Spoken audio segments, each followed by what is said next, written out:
रुद्रपुर के फूलपुर में जो हादसा कल हुआ वह अत्यंत भीभत्स दुर्भाग्यपूर्ण है।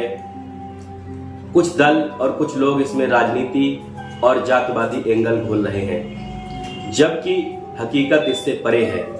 मात्र 8 बीघा की जमीन के लिए किसी परिवार का ऐसा नरसंहार शायद ही पहले कभी किसी ने देखा हो।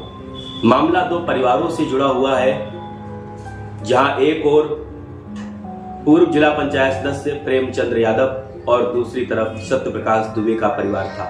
आरोप है कि सन 2014 में प्रेमचंद्र यादव ने सत्यप्रकाश दुबे के भाई को अगवा कर उसके हिस्से की 8 बीघा जमीन अपने नाम करवा ली थी, जिसके विरोध में सत्यप्रकाश दुबे ने अपनी आपत्ति जताई।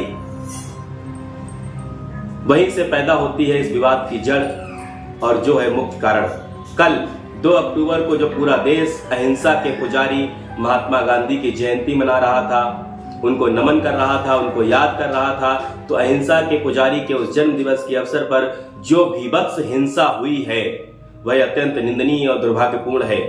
आरोप है कि प्रेमचंद्र सबसे पहले सत्यप्रकाश दुबे के घर गए और उन्होंने अपनी आपत्ति दर्ज कराई। विरोध हुआ, विवाद हुआ। विवाद के पश्चात प्रेमचंद्र की हत्या हो गई। प्रेमचंद्र का शव सत्यप्रकाश के घर से 20 मीटर की दूरी पर मिला।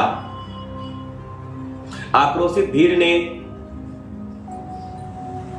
गुस्से में आकर के सत्यप्रकाश के परिवार के 5 सदस्यों को मौत के घाट उतार दिया, जिसमें सत्यप्रकाश, उनकी पत्नी किरण, बेटी सलोनी, नंदिनी और एक बेटा जिसका नाम गांधी है। गांधी उसको इसलिए कहा गया क्योंकि उसका जन्म 2 अक्टूबर को हुआ था, यानी कि कल। इस भीड़ ने, आक्रामक भीड़ ने जिस निर्दयतापूर्ण तरीके से सत्यप्रकाश के परिवार पर हमला किया, यह सिर्फ हमला ही नहीं, एक सोची समझी साजिश और रणनीति का हिस्सा भी नजर आती है। साथ ही साथ इसमें एक चीज भी निकल कर आई है कि सत्यप्रकाश दुबे ने IGRS के माध्यम से फरवरी माह में एक शिकायत दर्ज करवाई थी। उन्होंने शिकायत दर्ज करवाते हुए यह कहा था कि मेरी जान माल को खतरा है, मुझे सुरक्षा दी जाए। क्या इस घटना के पीछे सिर्फ और सिर्फ 2 परिवार ही जिम्मेदार हैं, या फिर वो लोग भी जिम्मेदार हैं जो आदरणीय मुख्यमंत्री जी को सिर्फ यह आश्वासन और यह सूचनाएं देते रहते हैं कि सब चंगा सी, सब चंगा सी। इससे पहले की सरकारों को भी अधिकारियों ने ऐसी ही सूचनाएं दी। नतीजा क्या हुआ कि उन सरकारों में घटनाएं बढ़ी, हिंसाएं बढ़ी, जनता त्राहिमाम करने लगी और नतीजा यह हुआ कि आज उन सरकारों की कहीं वापसी नहीं दिखाई पड़ रही है। IGRS के माध्यम से जब शिकायत की जाती है तो कहा जाता है कि यह सीधे CM ऑफिस तक पहुंचती है, जिसकी निगरानी वहां पर तैनात उच्च अधिकारियों द्वारा की जाती है। क्या इस IGRS की शिकायत की जानकारी आदरणीय मुख्यमंत्री जी को दी गई थी?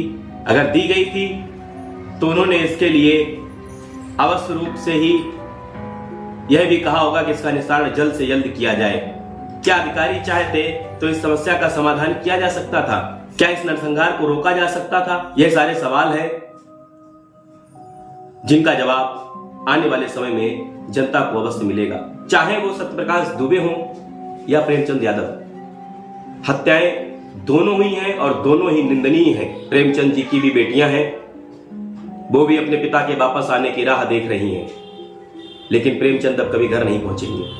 लेकिन हमें नागरिक होने के नाते यह सोचना चाहिए, क्या जमीनी विवाद बैठ करके नहीं सुलझाए जा सकते हैं? क्या जमीन के एक टुकड़े के लिए हम अपने ही लोगों के, अपने ही आसपास के रहने वाले लोगों की हत्या कर देंगे? क्या जमीन का वो हिस्सा आप अपने साथ छाती पर लेकर के जाएंगे? लालच इस कदर बढ़ा, या फिर वो भीड़ प्रेमचंद्र के द्वारा नहीं बुलाई गई थी क्योंकि उनके मरने के पश्चात वो भीड़ इकट्ठी हुई थी? क्या उसमें से किसी ने अपनी आपसी रंजिश और आपसी गुस्सा भी निकाला? सत्यप्रकाश दुबे ने अपने घर का दरवाजा बंद कर दिया था, उस दरवाजे को तोड़ उसके पश्चात उनको भी मारा, उनकी पत्नी को भी मारा और 2 बेटियां और एक बेटा मासूम 12 साल का, जिसका जमीन से कोई दूर दूर तक का वास्ता भी नहीं था, उसको भी निर्दयतापूर्ण तरीके से मार दिया। क्या कारण था इसके पीछे? ये हमारी आज के दौर में मन में पनप रही हिंसात्मक प्रवृत्ति का एक जीता जागता उदाहरण है। अगर इस प्रवृत्ति पर हमने अभी अंकुश नहीं लगाया तो आने वाले वक्त में हमें इसके भीभत्स परिणाम देखने को मिलेंगे। आधुनिकता के इस दौर में जहां हम एक और चकाचौंध में खोए हुए हैं, वहीं जल्द से जल्द अमीर बनने की चाह हमें अंधा बना रही है। हम नैतिकता को भूलते जा रहे हैं और अपराध की दुनिया को बड़ा ही आसान समझते जा रहे हैं। हमें इस पर विचार करना होगा। मुख्यमंत्री जी ने जांच के आदेश दिए हैं। ADG law and order Prashant Kumar सहित विशेष सचिव गोरखपुर पहुंच चुके थे। घटनास्थल पर पहुंचकर उन्होंने जायजा लिया और जल्द से जल्द जांच होने के पश्चात सही कार्रवाई होने का आश्वासन दिया।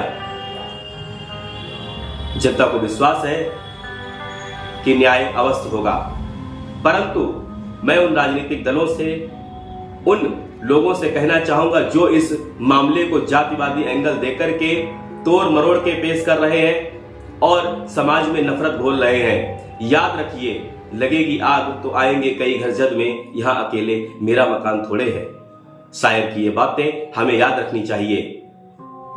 हिंसा का जवाब हिंसा कभी नहीं हो सकता।